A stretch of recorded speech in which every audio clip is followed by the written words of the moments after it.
Hey, Jim. I just wanted to catch everybody up, and maybe you can start by just introducing yourself. My name is Jim Macdonald. Live here in Franklin. We moved in October, I believe. October, I believe. Last October? Yep. Where did you all come from? Originally Colebrook, New Hampshire, but then we moved to Lisbon, New Hampshire, then we went to Manchester, Pennacook, and from Pennacook we came to Franklin. Okay. And your wife is? Lori. Okay, so for folks listening and watching, Lori Macdonald, we usually go Lori and Jim instead of Jim and Lori. But, yeah. Okay. Well, the reason I wanted to interview you is we had talked a while ago about one of the sermons I had preached a bit ago, and in all of this COVID stuff, in shutting down, you worked for which company? GE Aviation. And what happened to you during all this? Initially it started out, we had a temporary layoff, and then we went back to work for 2 weeks, and I was permanently laid off. Okay.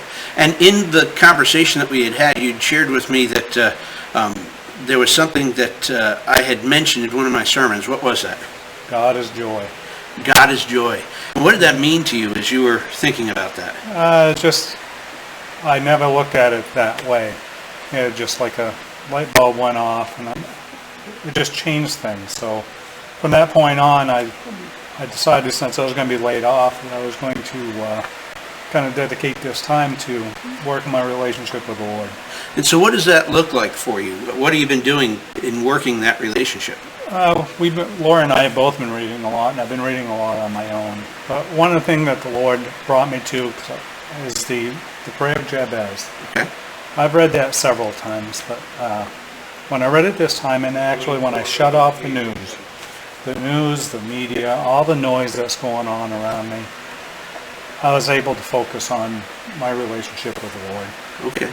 Versus before, I always thought I always had one, but not wholeheartedly, until I shut off all the distractions. Okay. And so, as you're going through this, what blessings have you received because of it? Oh, I'd have to say what I've always heard in the past. I've heard people say that they can feel the Lord's arms wrapped around them, or they could hear Him speak. And I could never get that until I shut all the noise off.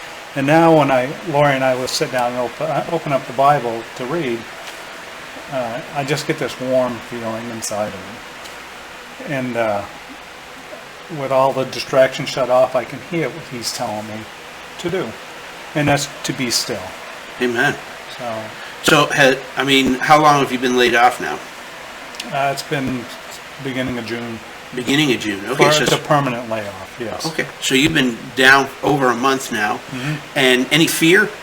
Oh, absolutely none. I don't have any idea what I'm going to be doing for work, but I have no fear whatsoever. Lori and I are going to be taking a trip, go see the grandchildren, and I'm waiting on the Lord. In the past, I've had a lot of good jobs that I thought were God's will for me. He allowed it. I thought, like the Ben & Jerry's job, I thought that was my dream job. Every dream job that I thought I was going to have turned out not to be so dreamy. Okay.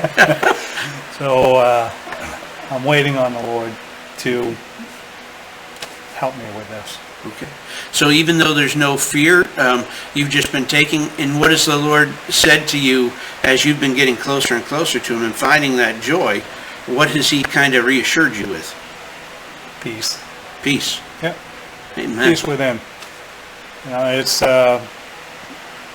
nothing to. I'll pick up my phone and I'll scroll down through the news. I don't watch it on TV anymore.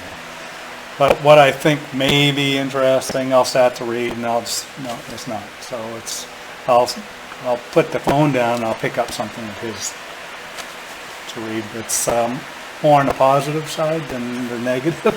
Amen. Amen. Well, thank you very, very much. Can I interview you again? You sure can. Okay, yeah. I'm going to. We're going to get an update later on, yeah. Okay? Sure. Excellent. Thank you. Thank you, Glenn.